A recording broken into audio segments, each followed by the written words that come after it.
Hello students and welcome to my channel Anita Shiksha. आज हम पढ़ेंगे क्लास 9th की रेजोल्यूशन बुक का चैप्टर उत्तंकास गुरु दक्षिणा, यानी उत्तंक की गुरु दक्षिणा। एक बच्चे का नाम है ये, और उसने क्या गुरु दक्षिणा दी वो तो हमें चैप्टर पढ़ने के बाद ही पता चलेगा। पर ये बहुत ही मज़ेदार कहानी है। इस कहानी को पढ़ के आप एक शिक्षा भी ले सकते हैं। ये एक नैतिक शिक्षा देती है कहानी कि उत्तंक की जो गुरु दक्षिणा की जो नैतिक शिक्षा है वो ये है कि एक जो स्टूडेंट था, शिष्य था, उसको बिना किसी संदेह के, बिना किसी डर के उसने अपने गुरु की आज्ञा का पालन किया। और जब उसने ऐसा किया तो वह अपने गुरु व गुरु माँ की आज्ञा का पालन करते हुए रानी के पास गया, और रानी से उसने गुरु माँ के लिए गुरु दक्षिणा में रानी की कर्ण बालियों को मांगा, क्योंकि वो उसकी गुरु माँ ने कहा था कि मुझे रानी की बालियाँ चाहिए। और किस तरह से वो रानी से उन बालियों को लेके आता है और अपनी गुरु माँ को भेंट देता है। और उसको रास्ते में बहुत सारी कठिनाइयों का सामना करना पड़ता है, लेकिन वह खतरों से संघर्ष करता है और उन सब पर वो विजय पा लेता है, क्योंकि उसके सर पर उसके गुरु का हाथ होता है और वो साहस नहीं खोता। वह अपना संकल्प पूरा करता है और गुरु दक्षिणा को समय पर लाके दे देता है। तो चलिए ये कहानी अब हम स्टार्ट करते हैं। बहुत ही मज़ेदार कहानी है। तो once upon a time when the wise men of India dwelt in forest hermitage and made their homes of mud and straw, there lived in such a hermitage a young boy called उत्तंका। यानी कि प्राचीन काल में भारत के विद्वान ऋषि वनों में, आश्रमों में रहा करते थे, और तथा वे अपने आश्रम में मिट्टी व घास फूस की हट्स झोपड़ियाँ बनाया करते थे। ऐसे ही एक आश्रम में एक तरुण बालक जिसका नाम था उत्तंक, वो रहता था। Many years passed by and he grew up. Soon he had learned all that his master could teach him. यानी अनेक वर्षों तक वो उस आश्रम में ही रहा और शीघ्र ही उसने वह सब कुछ सीख लिया जो उसको गुरु ने सिखाया। One day he went to his master and said, "Dear master, you have taught me all these years, and yet I have never once repaid you. Tell me of some gift I may bring you that will please your heart." तो एक दिन वह अपने गुरु के पास गया और कहा, गुरु जी, आपने मुझे इतने सालों तक शिक्षा दी है और मैंने एक बार भी उसका प्रतिफल आपको नहीं दिया। आप मुझे कोई उपहार बताइए जिसे मैं आपको लाकर दे सकूं, जो आपके हृदय को प्रसन्न कर सके, आपको खुश कर सके। His teacher said, child, there is nothing that I desire, go to your mistress and ask her. तो जो गुरु था, उस गुरु जी थे, उन्होंने कहा कि बच्चे, ऐसा तो कुछ भी नहीं है जो कि मुझे चाहिए हो। तुम एक काम करो, तुम अपनी स्वामी यानी गुरु की जो पत्नी थी, गुरु माँ थी, उनके पास जाओ और उनसे पूछ लो कि अगर उनकी कोई इच्छा हो तो तुम उनसे पूछ लो और उनको जाके वो दे दो। Yes, so Utanka went to his mistress and bowing low before her asked her if there was anything she desired. तो उसने ऐसा ही किया और वो गुरु माँ के पास गया और उसने पूछा झुकते हुए पूछा कि क्या कोई ऐसी वस्तु थी जिसकी उन्हें इच्छा थी। Yes, she replied, I have long cherished a wish to wear the earrings worn by the queen. Go to her and get them for me. In 4 days a feast will be held. I want to wear them on that day. Get the earrings for me and I shall know of your true devotion. तो गुरु माँ ने उससे कहा कि हाँ में उसने उत्तर दिया, और उसने कहा कि मैंने बहुत दिनों से मेरी इच्छा थी कि मैं कानों की बालियाँ जो रानी पहनती है उनको मैं पहनूं। तो तुम उनके पास जाओ, रानी के पास, और उनसे वो बालियाँ मेरे लिए लेके आ जाओ। 4 दिनों में एक बड़ा फीस यानी भोज का आयोजन होने वाला है और मैं उन्हें उस दिन पहनना चाहती हूँ, और मेरे लिए वो बालियाँ ले आओ तो मैं तुम्हारी सच्ची भक्ति को जान जाऊँगी, यानी वो मेरे लिए गुरु दक्षिणा होगी। तो Uttanka hearing this was filled by dismay. Nevertheless he set out through the forest to city where he knew the king dwelt. यह सुनकर उत्तंक थोड़ा निराशा से तो भर गया, फिर भी वह जंगल में होता हुआ नगर की तरफ चल दिया, जहाँ की वह जानता था कि राजा निवास करता है। अभी तक जो हमने ये पैराग्राफ पढ़ा है, इसमें कुछ डिफ़िकल्ट वर्ड्स हैं, उनके आप मीनिंग लिख लीजिए। मिथिकल का मतलब होता है पौराणिक, वाइज का मतलब होता है ज्ञानी, ड्वेल्ट मतलब होता है रहते हैं, और हर्मिटेज मतलब आश्रम, और ग्रू अप का मतलब होता है बड़ा होना, रीपेड मतलब उसका भुगतान करना, प्रतिफल देना या उसके बदले में कुछ देना, मिस्ट्रेस यानी स्वामिनी, चेरिश का मतलब होता है इच्छा धारण करना, और फीस्ट यानी भोज या दावत, और डिवोशन का मतलब होता है भक्ति, डिस्मे का मतलब होता है निराशा, और सेट आउट ये एक फ्रेजल वर्ब है, इसका मतलब होता है चल दिया, और नेवरथलेस का फिर भी, तो भी, इस तरह से इसको यूज़ किया जाता है। तो चलिए आगे हम नेक्स्ट पैराग्राफ पढ़ते हैं।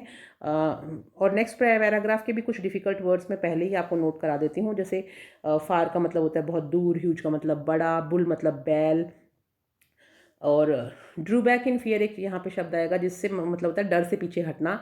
कॉल्ड आउट फिर से फ्रेजल वर्ब आ गया जिसका मतलब होता है पुकार कर कहना। और टर्न्ड हिज हेड अवे यानी अपना सिर फेर लेना। बोल्डली यानी साहस से, हिम्मत से। टू लुक अबाउट हिम यानी अपने चारों तरफ देखने के लिए शब्द यूज़ किया गया। रॉयल यानी शाही। थ्रोन यानी राज सिंहासन, सॉरी थ्रोन, थ्रोन यानी राज सिंहासन। लूज यानी खो देना। फेवर मतलब होता है किसी को पक्ष करना, किसी का पक्ष लेना। चैम्बर यानी बड़ा कमरा या कक्ष। डस्ट यानी धूल, और स्टेन मतलब धब्बे लगे हुए। और फेल्ट अशेम्ड का मतलब होता है शर्म महसूस करना। तो चलिए अब स्टार्ट करते हैं। He had not gone far when he saw a huge bull coming towards him. वो ज़्यादा दूर नहीं गया था, तभी उसने एक विशाल सांड, बुल यानी सांड को अपनी तरफ आते हुए देखा। As it drew nearer Uttang saw seated upon the bull a man so large that he drew back in fear. कि जैसे ही वह निकट आया, उत्तंग ने उस व्यक्ति को उस सांड के ऊपर बैठे हुए देखा जो इतना भारी भरकम था कि उत्तंग पीछे हट गया। But the man called out, लेकिन जो व्यक्ति था, जो आदमी था, वो पुकारते हुए बोला, उत्तंग ड्रिंक दिस, इसको P low. And he held out a cup full of dirty water, और उसने उसके हाथ में एक गंदे पानी से भरा हुआ प्याला उसकी तरफ बढ़ा दिया। turned his head away, but the man said, drink उत्तंग, it will help you on your way। उसने उत्तंग ने अपना सिर फेर लिया, लेकिन फिर उस आदमी ने कहा कि तुम इसको पी लो उत्तंग, यह रास्ते में तुम्हारी सहायता करेगा। At last he came to the palace of the king. He boldly went inside and did not stop to look about him till he saw the king himself seated upon the royal throne. Sir, said Uttank, bowing low, I have come from a hermitage in the forest many miles from here. My mistress desired to wear the earrings of queen on the feast day, and if I do not take them to her, I will lose favor in my teacher's eyes. तो अंत में वह सारी राजा के महल में चला गया, और वो साहस पूर्वक अंदर गया, और तब तक उसने स्वयं को राजा के शाही सिंहासन के पास पर बैठा हुआ देखा, और वो कुछ भी देखने के लिए नहीं रुका, और सीधा महाराज के पास जाके उसने कहा, उत्तंक ने सम्मान से पहले तो सिर झुकाया और फिर कहा कि मैं यहाँ से कई मीलों दूर जंगल के एक आश्रम से आया हूँ। मेरी जो स्वामिनी है, यानी जो मेरी गुरु माँ है, उनको भोज में पहनने के लिए रानी के कानों की बालियों की इच्छा है, और मैं उनको उनके पास अगर नहीं ले जाऊंगा तो मैं अपने गुरु की नज़रों में उनकी अनुकंपा से वंचित रह जाऊंगा, यानी कि मैं अपनी लॉयल्टी साबित नहीं कर पाऊंगा। मैं उनको गुरु दक्षिणा के रूप में वो देना चाहता हूँ। The king smiled kindly upon the boy. You must ask the queen, he said, go to her chamber and ask her. राजा ने दया करके उस लड़के को ऊपर मुस्कुराए, और उसने कहा कि अगर तुमको ये चाहिए तो तुम्हें रानी से पूछना चाहिए, तुम उनके कक्ष में जाओ और उनसे पूछो और उनसे मांग लो। Uttank went to the queen's chamber but he could not find her. He went back to the king and said, sir, I cannot find her. तो उत्तंक जब वहाँ गया तो उसने कहा कि रानी के कक्ष में पहले वो गया तो वो उनसे नहीं मिल सका, तो वापस आया और उसने महाराज से कहा कि मैं तो रानी से नहीं मिल सका। तो the king looked at Uttanka and as he stood there with the dust of travel upon his clothes and his hands feet dirty and stained, it is that how you would go to queen, he said. तो उसने कहा, उत्तंक जब वहाँ खड़ा था तो राजा ने उसकी तरफ निगाह डाली और पूछा, उसके कपड़ों को देखा कि धूल से भरी हुई थे उसके कपड़े, पाँव गंदे थे, उन पर गंदे धब्बे लगे हुए थे। तो राजा ने कहा कि क्या तुम इस प्रकार रानी के पास जाओगे? उसने कहा,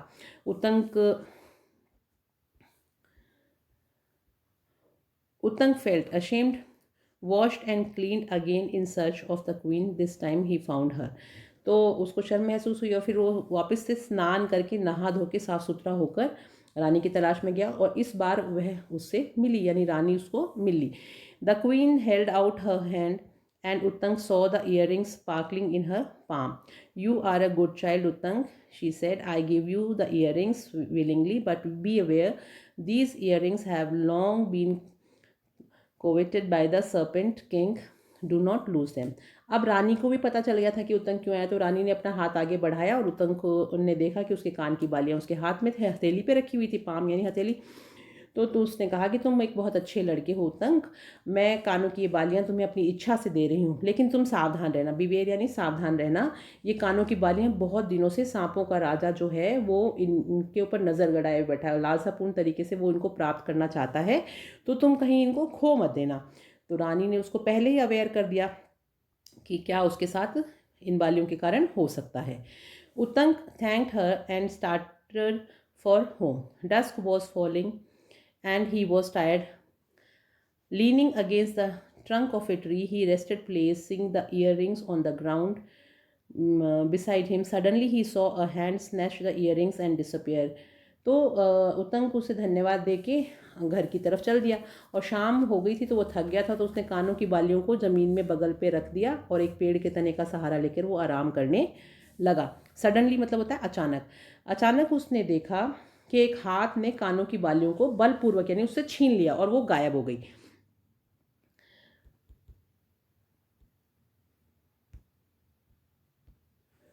उतंग Uttang ran after him as fast as he could when suddenly the man changed into a snake which wriggled into a hole in the ground. तो वह तेजी से अपने पैरों पर तेजी से उछलकर खड़ा हो गया और समय पर ही उसने चिथड़े पहने हुए एक आदमी को जंगल की ओर भागते हुए देखा.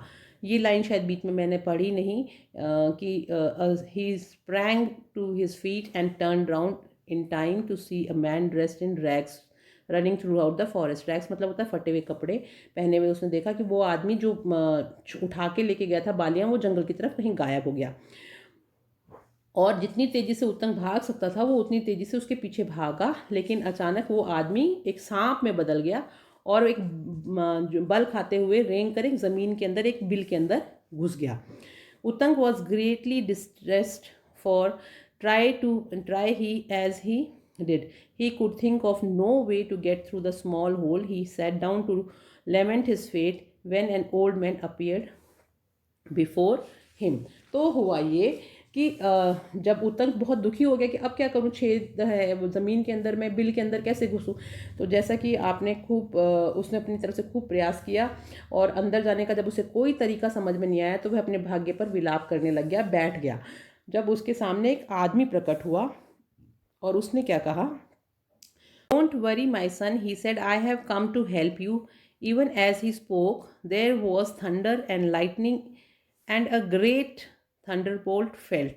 The whole earth shook with the force of it, and suddenly all was quiet again. But the next to where Uttang stood was a big hole in the ground.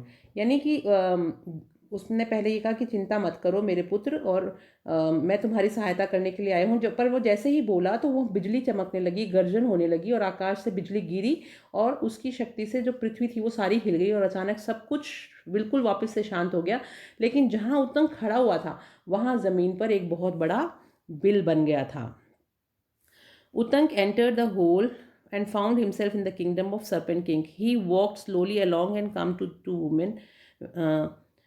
women weaving a piece of cloth. He asked them the way to palace of the Serpent King. They did not heed him and went on with their weaving. He saw that their cloth was made of black and white threads. अब उतंक ने उस bill में प्रवेश कर लिया क्योंकि वो काफ़ी बड़ा हो गया था, एंड उसने अपने आप को सांपों के राजा के राज्य के अंदर पाया. वह धीरे धीरे चला और दो औरतों को देखा जिनके पास वो आया, जो कपड़े का एक टुकड़ा बुन रही थी. उसने उन स्त्रियों की से सरफराज यानी राजा के महल के बारे में रास्ता पूछा, पर उन स्त्रियों ने उस पर कोई ध्यान नहीं दिया और कपड़ा बुनती रही. उसने देखा कि उनका कपड़ा काले और सफ़ेद धागे का बना था. Next he came to the wheel with the 12 spokes, 6 boys turning the wheel round and round.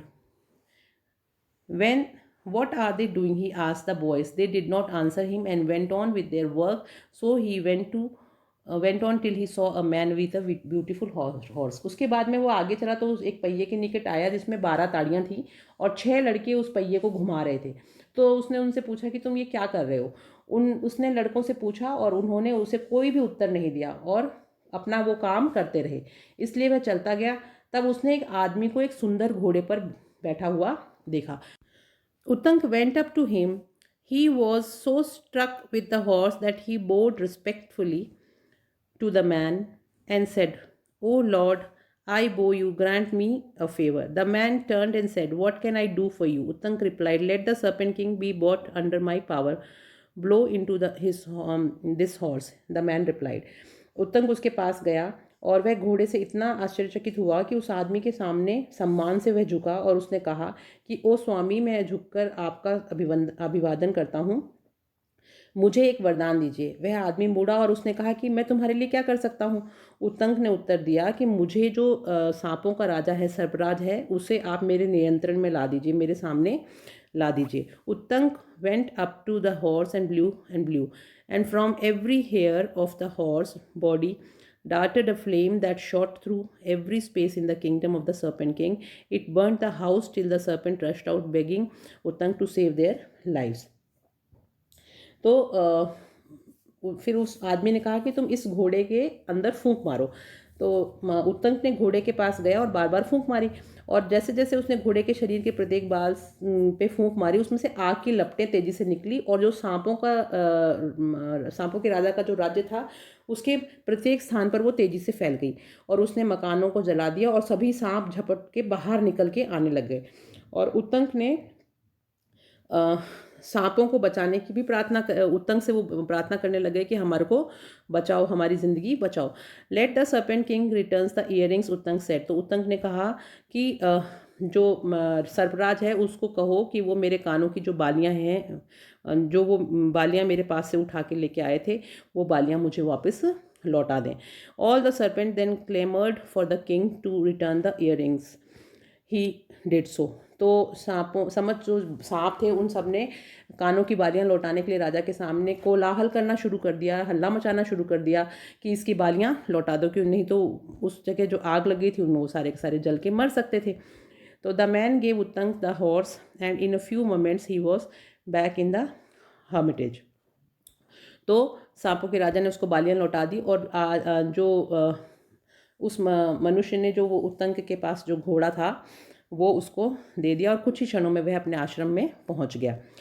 He was back at the hermitage just in time to give earrings to his mistress for the feast and she blessed him for his great courage।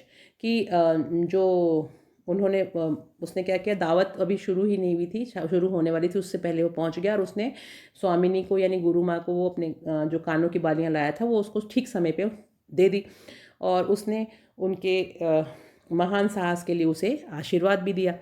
When Uttank related his adventure, his master smiled and said, "The dirty water you drank, my boy, was ambrosia."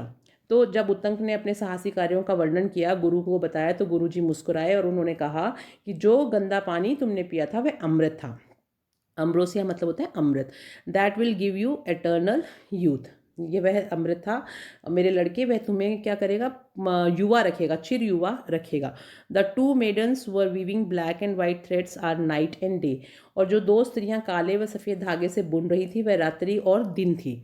The wheel that with 12 spokes is the year with its 12 months and the boys the seasons. और फिर वो कहते हैं कि वो जो 12 ताड़ियों वाला जो पहिया था वो पूरे एक साल को दर्शा रहा था, उसमें 12 महीने थे। और जो लड़के जो थे 4 वो ऋतुएं थी, वह मनुष्य वर्षा भगवान इंद्रदेव था और the man was the God rain and horse was God of fire. और वह मनुष्य जो वर्षा का भगवान था वो इंद्रदेव था, वो जो घोड़ा था वो अग्नि का भगवान अग्निदेव थे जिन्होंने तुम्हारी मदद करी। You have been well looked after my child and deserve my blessings. तो तुम्हारा बहुत अच्छी तरह से ध्यान रखा गया, भली भांति साथ संभाल की गई पूरे रास्ते, तो मेरे बच्चे मैं तुम्हें आशीर्वाद के योग्य समझता हूँ। Now for great Fortune awaits you. और मैं तुम्हें आशीर्वाद देता हूँ कि तुम इसके पात्र हो। अब तुम संसार में जाओ क्योंकि एक महान सौभाग्य तुम्हारी प्रतीक्षा कर रहा है। Thus Uttank, having fulfilled his duties went into the world to seek his living. और इस प्रकार उत्तंक अपने कर्तव्यों का पालन करके और उसने अपनी जीविका प्राप्त करने के लिए संसार में वो आ गया। और he was not as other man और for he knew that god protected him, he had nothing to fear. और वह अन्य आदमियों की भांति नहीं था, क्योंकि वह जानता था कि भगवान ने उसकी खुद मदद करी है, खुद रक्षा करी है, तो उसको किसी भी चीज़ का डर नहीं था। तो पूरी कहानी पढ़ने से हमें क्या समझ में आता है, ये हमें शिक्षा मिलती है कि अगर हम कोई चीज़ मन लगा के करते हैं तो हमारे गुरु का आशीर्वाद भी हमें मिलता है और हम उसमें कामयाब ज़रूर होते हैं। तो बहुत ही अच्छी कहानी ये आप लोगों ने सुनी। और अब इस कहानी का मॉरल क्या है, तो उत्तंक की जो गुरु दक्षिणा की जो नैतिक शिक्षा है वो यह है कि शिष्य को बिना किसी संदेह या डर के अपने गुरु की आज्ञा का पालन करना चाहिए। और उत्तंक ने भी ऐसा ही किया, और उसने बस खाली उसको पता ही नहीं था कि किस तरह से वो बालियाँ लेके आएगा, वो तो चल पड़ा और पूरे रास्ते उसकी मदद होती रही और वो आखिर में सफलता प्राप्त करके वापस लौटा और अपनी गुरु माँ को लाके उसने वो बालियाँ दे दी। तो मुझे उम्मीद है कि ये कहानी आपको बहुत अच्छे से समझ में आई होगी। नेक्स्ट वीडियो में हम इसके क्वेश्चन आंसर्स करेंगे और एक समरी का भी इसका शॉर्ट वीडियो है, वो भी आप लोग ज़रूर देखिएगा, ताकि एग्ज़ाम में कोई भी छोटा क्वेश्चन आता है तो उसका आंसर आप इजीली कर पाएँ। और जाने से पहले मैं आपसे रिक्वेस्ट करूँगी कि मेरे चैनल को लाइक, सब्सक्राइब और शेयर ज़रूर करें अपने फ्रेंड्स के साथ में, ताकि बाकी बच्चों को भी इसका पूरा फ़ायदा मिल सके। और तब तक के लिए have a nice day and all the best for your exams. Thank you.